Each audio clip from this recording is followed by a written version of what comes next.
Hello and welcome to my corner of the world. Today I'm going to share with you how I made this card, and particularly this technique, which is like it's a wax paper resist technique. I probably got other names, but that's what I know it as.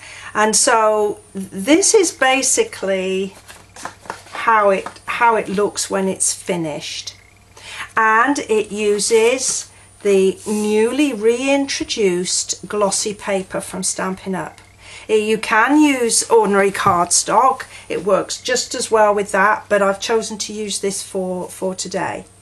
I'm also going to be using the Garden Trellis embossing folder, and you want to choose a folder that's got plenty of detail on it to get the best out of this technique. It looks like I've got a bit of card there. Okay, and then you're just going to take just some ordinary kitchen wax paper, you know, just straight from the supermarket, and I'm going to put this in my embossing folder, and then I'm just going to run it straight through my Big Shot and just on the regular platform and the two plates.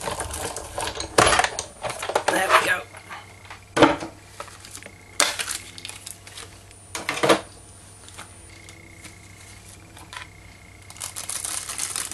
Now when you take this out, you'll see that, like the embossing folder, it's got an innie, a side that goes in and a side that goes out, and you just need to choose which side that you'd like to use.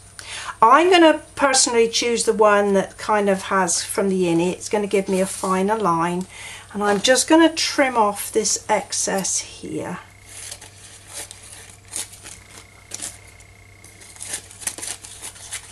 There we go. And I'm going to place it on top of my card, and then I'm just going to pop it inside a piece of paper. And that's really to stop the wax getting on my iron as well as on my work surface. And so I've just got a little craft iron here, and I'm just going to place it and for a few seconds on each over my wax paper and cardstock. Now you want to pick up and place. Your natural inclination is to wipe it, swipe your iron, but if you do that, it'll melt the wax and then it will sort of smoosh it all over your card, and you won't get the result that you're looking for. So I'm just making sure that I've covered all my edges and the middle. I set that aside. Now as a craft iron, if you do quilting, you probably have got an iron like that, but no steam. You don't want to put any water in it. And before I open it up, I'm going to have a good look. I don't know if you can see that, but I can see that my wax has transferred. If it hasn't, just put it down a few more seconds, put a little bit more heat on it. But there we are. So our next step is to colour it up. And I'm using a sponge brayer. These are great. You get two in a box, two handles in a box, and then you get 4 of these rollers, and you can wash these out. This looks a bit on the pinky side, but you wash them out and you're not going to get any bad effect. Let them to dry for a few hours. So you're going to ink up your roller and make sure that you do turn it round. If you just do this, you're going to get ink on one side.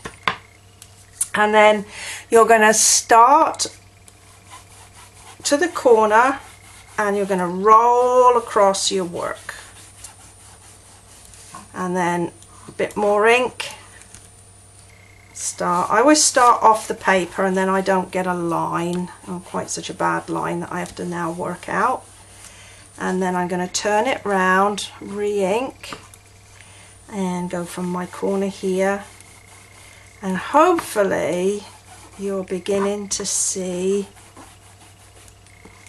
that the wax resist is beginning to pop out of the green.